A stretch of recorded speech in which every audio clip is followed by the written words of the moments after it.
दोस्तों, आज मैं गिरने पर एक कविता बनाया हूँ। बहुत ही रोचक और दिलचस्प है, जो आपके लिए मैं प्रस्तुत कर रहा हूँ। गिरना ठीक नहीं है, सभी गिरने से घबराते हैं। ये मैं नहीं कहता, गिरने वाले अच्छा नहीं कहलाते हैं। परंतु मैं भी गिरा हूँ, आप भी गिरे हो।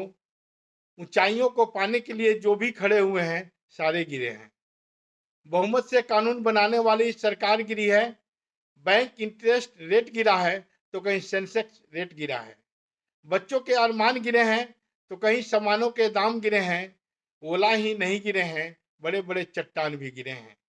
चीर हरण में दुर्योधन के सम्मान ही नहीं गिरे हैं। पांडवों और भीष्म के अभिमान भी गिरे हैं। गिरना ठीक नहीं है, सभी गिरने से घबराते हैं। लेकिन मैं कहता हूँ, गिरने से नजर क्यों चुराते हो? गिरना भी एक कला है, गिरने में सबका भला है। क्योंकि खड़ा होने के प्रयास में अबोध बालक भी गिरता है। कहीं शिष्य गुरु के, तो कहीं भक्त भगवान के चरणों में गिरता है। इसलिए गिरो, परंतु बारिश की उस बूंद की तरह गिरो, जो धरती पर गिरकर धरती को शीतलता प्रदान करती है।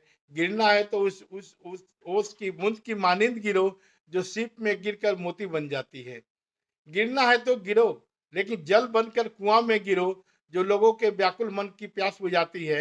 गिरना है तो गिरो, लेकिन उस जल की तरह गिरो, जो देवताओं के सिर पर गिरकर जलाभिषेक कहलाती है। गिरना है तो गिरो, सबरी के जूठे बैर की तरह, जो प्रभु श्री राम के लिए प्रसाद बन जाए।